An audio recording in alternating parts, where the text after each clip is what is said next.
Hello, 6 days, 7 nights. Thank you very much for being with us. This is Amir Shakil 5858. I am Amir Budnam. Following news have been reported by American and Canadian channels and AP, AFP and Reuters news agencies. Now the headlines.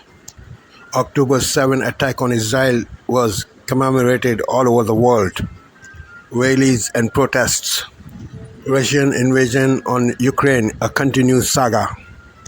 Category 5 Hurricane Milton is about to landfall on Florida. Trump accused FEMA for not doing enough in North Carolina. Hurricane Helene devastation in southeast USA. Crash landing of plane. Campaign trail of Trump and Kamala Harris. Now please watch the channels. Tonight, the monster hurricane we're tracking, Milton, explosively intensifying into a Category 5 storm and taking dead aim at Florida. Milton rapidly strengthening over the past 24 hours, now packing winds of 180 miles per hour. The strongest hurricane in the Gulf of Mexico in nearly 20 years. In Florida, a state of emergency, storm surge warnings up to 15 feet. The race to get out, mandatory evacuations. Al Roker has the new track for us tonight.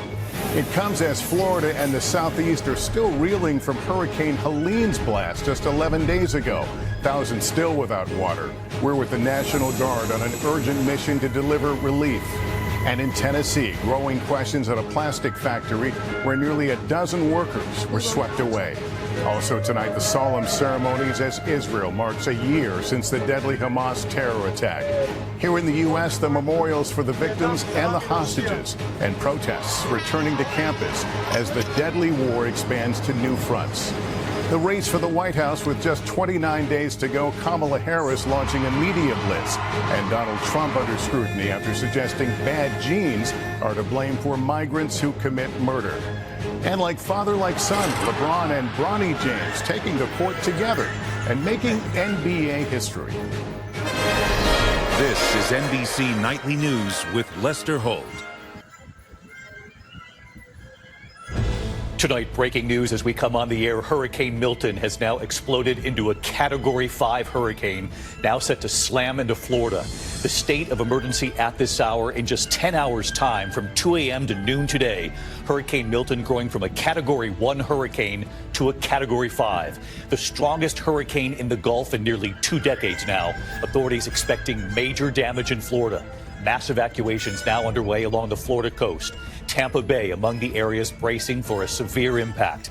And this hurricane threatening an historic storm surge up to 15 feet in some areas. Ginger Z standing by. She's live in Florida with the new forecast just in from the National Hurricane Center. Also breaking as we come on tonight amid this tragedy unfolding already from Hurricane Helene. The death toll now at least 230. The National Guard and FEMA on the ground for days now. And tonight they're also now dealing with false claims and conspiracy theories being pushed by former President Trump. Republican Senator Tom Tillis making it clear border issues are not affecting aid in North Carolina. And just moments ago now, Vice President Kamala Harris before the cameras on these false claims, saying Americans in the storm zone are entitled to this help. And the vice president's warning now about this next hurricane now coming. 1 year ago tonight, the Hamas terror attack inside Israel. Tonight, nearly 100 hostages are still being held by Hamas. And the American wife tonight and her message right here, with her husband still being held 1 year later. Back here in the U.S., the emergency landing, passengers terrified on board. With one engine on fire, air traffic control unable to reach the pilots. The FAA investigating tonight. This evening, the American woman rescued, stranded at 20,000 feet for 3 nights. Tonight, the Patriot star arrested and charged. And the tributes pouring in tonight to Grammy winner Cissy Houston, the mother of the late Whitney Houston. Tonight, here we go back, the performance, Whitney Houston and her mother together. From ABC News World Headquarters in New York, this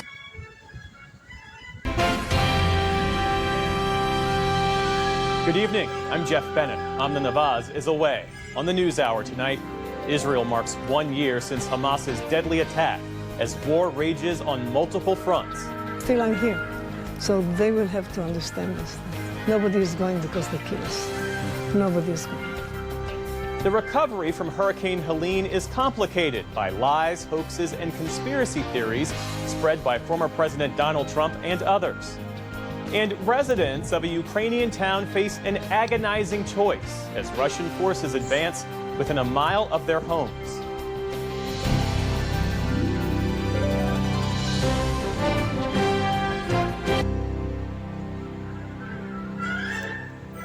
Today's other headlines start with Hurricane Milton, which has rapidly intensified to a Category 5 storm. Milton is on track to make landfall in the Tampa Bay area this week, bringing a life-threatening storm surge of up to 12 feet, a torrent of rain, and high winds. Authorities and residents there are racing to prepare. For many today, that meant filling sandbags. Others have already heeded evacuation orders. All this comes less than 2 weeks after Hurricane Helene battered the same area.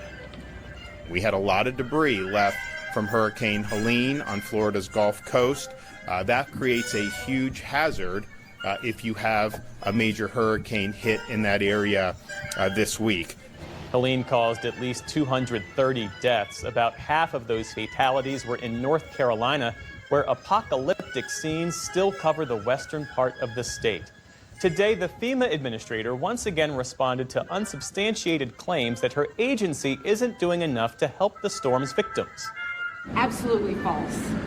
We have thousands of people on the ground, not just federal, but also our volunteers in the private sector. And frankly, that type of rhetoric is demoralizing to our staff that have left their families to come here and help the people of North Carolina. And we will be here as long as they're needed.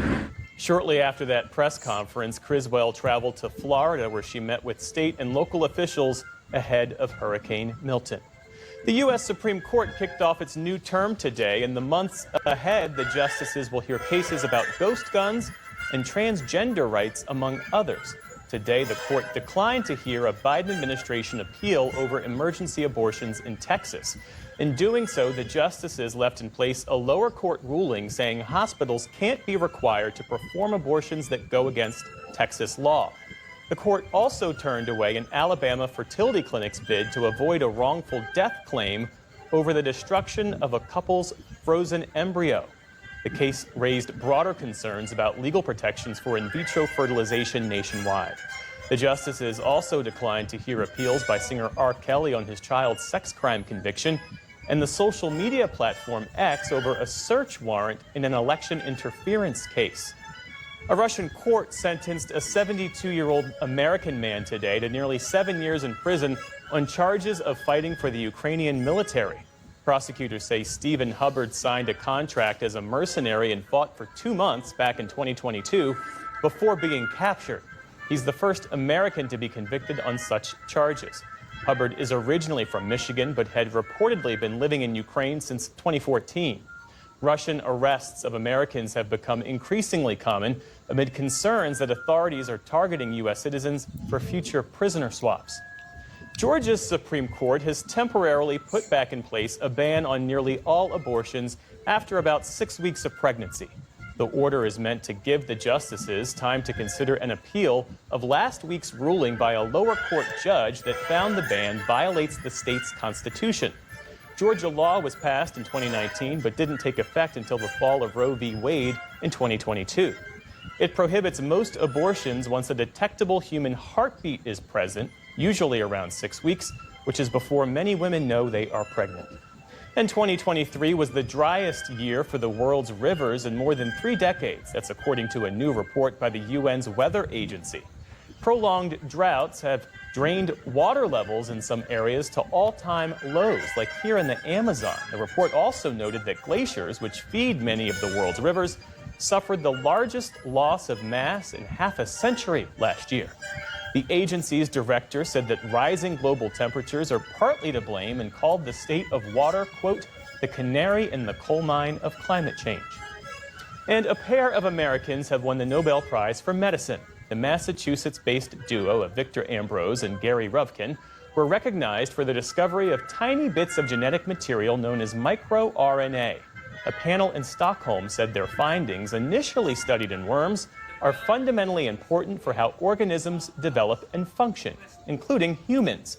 After hearing the news, Ruvkin said a Nobel Prize amounts to a quantum leap in terms of recognition for their work. And Ambrose explained the potential real-world health implications of microRNA. The deeper we understand living systems, the better equipped we are to figure out what's wrong, or when these systems go awry in the context of disease. Experts say learning how to manipulate microRNA could one day lead to powerful treatments for diseases like cancer. Tomorrow, the Nobel for Physics will be announced. On Wall Street today, stocks struggled to start the week. The Dow Jones Industrial Average dropped about 400 points, or nearly 1%. The Nasdaq gave back more than 200 points. The S&P 500 also ended lower on the day. And a passing of note. Cissy Houston, the mother of the late Whitney Houston and a successful singer in her own right, has died. The two-time Grammy winner performed alongside the likes of Elvis Presley and Aretha Franklin. She saw early success as part of the vocal group The Sweet Inspirations, who sang backup for several soul acts and featured on Van Morrison's Brown Eyed Girl. Branching out on her own, Houston was an in-demand session singer. Her vocals can be heard on tracks by Jimi Hendrix, Luther Vandross, and Beyoncé, among others. Cissy Houston was 91 years old. And still to come on the NewsHour, Tamara Keith and Amy Walter break down the latest political headlines. Russian forces advance on a Ukrainian town, leaving residents with the painful choice of whether to stay or go. And a college trains students to become automotive technicians and works to increase diversity in the field. This is the PBS NewsHour from the David M. Rubenstein studio at WETA in Washington, and in the West from the Walter Cronkite School of Journalism at Arizona State University. Among the first targets on the morning of... This news is funded by viewers like you. Please support our work at democracynow.org/give. Welcome to Democracy Now!, democracynow.org, the War and Peace Report. I'm Amy Goodman. Israel's military has ordered hundreds of thousands of Palestinians to evacuate their homes or face death as it launches a fresh ground offensive in the northern Gaza Strip. The latest mass evacuation order came on the first anniversary of the start of Israel's brutal assault on Gaza following Hamas's surprise attack on October 7th. Over the weekend, at least 26 Palestinians were killed after Israeli forces attacked a mosque and a school sheltering displaced people in Deir al-Balah. Elsewhere, at least 9 children were among 17 killed when Israel's military bombed the Jabalia refugee camp. Many residents were unable or unwilling to leave their homes.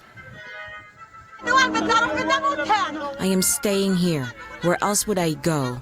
I want to die here. As long as they say that evacuation is forbidden, where will I go? We are staying. If they want us to die, so be it. And I suffer from osteoarthritis. Where do I go? On Sunday, an Israeli artillery shell struck the home of 19-year-old journalist Hassan Hamad in Jabalia, killing him. In recent weeks, Hamad had received death threats via WhatsApp from an Israeli number. He also received phone calls and text messages from an Israeli officer ordering him to stop filming. Hassan Hamad is at least the 175th Palestinian journalist killed in Gaza since last October.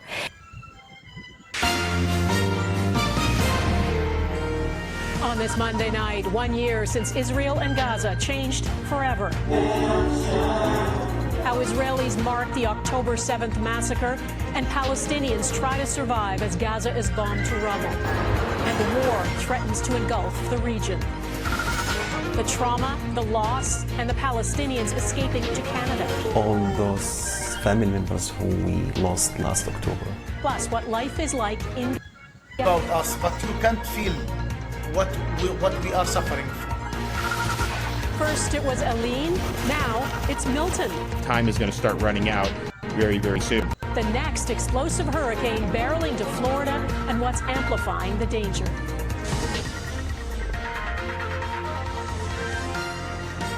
Global National with Donna Friesen. Good evening. A 41-year-old man police call a prolific offender faces a number of charges after allegedly stealing a Vancouver police SUV and going on a reckless joyride. One bystander was injured, and as CTV's Ben Milger reports, families with small kids were in the park and ran for safety. It quickly became apparent to people near Templeton Park the person behind the wheel of this marked VPD SUV was not a police officer, and this was in fact a very dangerous joyride through the park in a stolen car. Get away from the car! It happened at 10:45 on Sunday morning as families played in the park. I could see lots of kids in the playground. Luckily, there was nobody in the field that I could see, so that was some good news. But certainly the kids that were in the playground, they scattered pretty quickly. A second police SUV then drove onto the field, colliding with the stolen one. An actual police officer can then be seen yelling at the driver to get out before a police dog took the suspect down as he tried to run away. Police say it began several blocks away when officers stopped to help a woman in distress near East Hastings and Semlin Drive.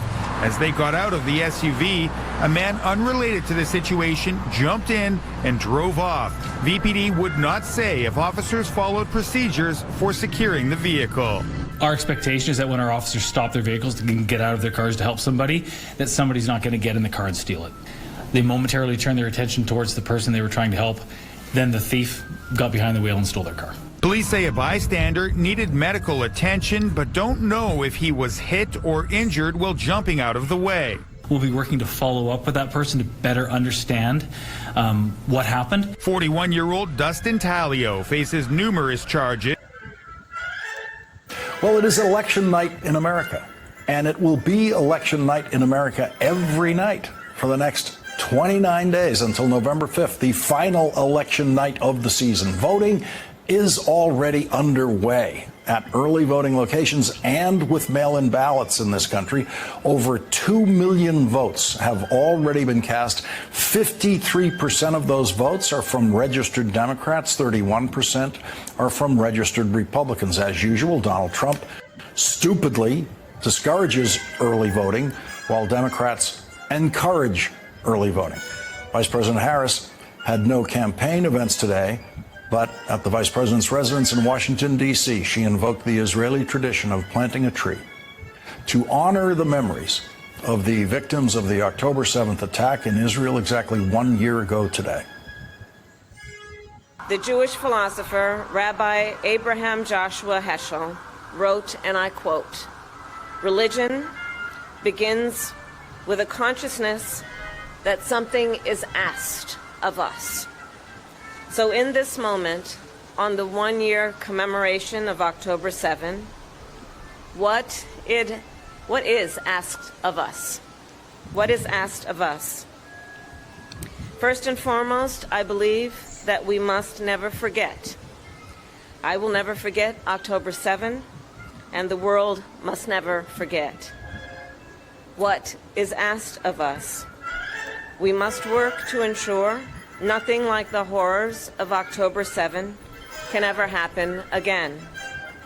And on this solemn day, I will restate my pledge to always ensure that Israel has what it needs to defend itself. It's getting spooky. Democrats haunted by the echoes of Hillary Clinton. That's from Politico. Kamala went from being the next Obama to being Hillary. They're worried she's running the same Play It Safe campaign. Up to this point, she's had about the same number of events as Hillary, and Crooked had pneumonia. Since the DNC, Kamala's spent half of her time in D.C., a third of it without any public appearances. Trump is everywhere. Anxious Dems wonder why Harris isn't. Kamala's been a ghost, and even Vegas is spooked. Trump's up by 7 points in the betting markets. Look at that. And CNN is gearing up for a horror show. What happens if the polls are slightly off? Remember, back in 2020, the polls underestimated Donald Trump. So what happens if we have a similar error across those key battleground states? Well, if that happens again, look at this. Donald Trump carries all of these Great Lake battleground states. He carries Nevada as well. Of course, he carries Arizona, Georgia, and North Carolina. And he gets to, get this, 312 electoral votes. So the bottom line is, if we have an error like we did 4 years ago, Donald Trump is going to win this election. Kamala Harris is going to lose. Joy turning into dread. Even Saturday night feels it. Watch. Funny. Remember, Kamala was his idea. David Axelrod says Harris needs to step it up. It's only the most difficult oral exam on the planet for the most difficult job. So Obama's ordering Harris to do more interviews. And the last time a Democrat didn't listen to Obama, they got cooed. So Harris began a media blitz this week. This is how 60 Minutes went. It seems that Prime Minister Netanyahu is not listening. Well, Bill, the work that we have done has resulted in a number of movements in that region by Israel that were very much prompted by or a result of many things, including our advocacy for what needs to happen in the region. I don't know what she just said there. Even 60 Minutes told her she's not living in the real world.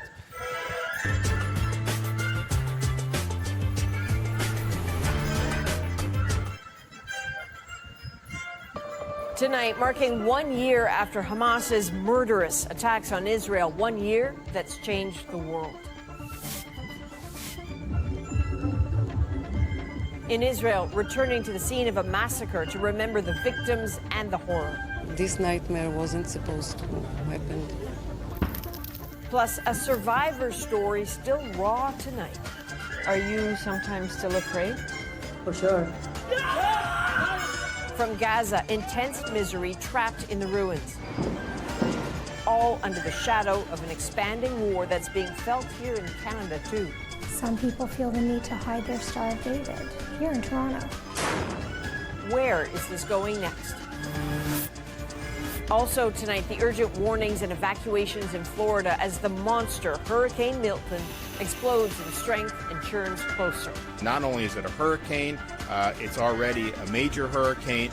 The concern for millions, people still reeling, still recovering from another historic storm. From CBC News, this is The National with Chief Correspondent Adrian Arsenault. Thanks for joining. This is a ferocious hurricane. Tonight, Hurricane Milton barrels toward Florida as a powerful Category 5 storm, explosively intensifying as parts of the southeast are still cleaning up from deadly Hurricane Helene. I'm worried about now projectiles, so I'm going home to board up my house. Marking 1 year since Hamas attacked Israel, changing the world. Tonight, the survivors and families of the nearly 100 hostages still held in Gaza. They need to come back home. This safe is life-saving. Yes, ma'am, without a doubt. And tonight's Eye on America, how safes can help veterans across the country. We're already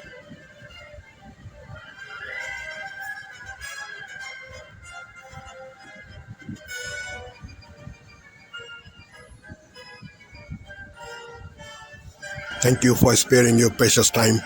This is Amir Shakil. Have a good life. Bye-bye.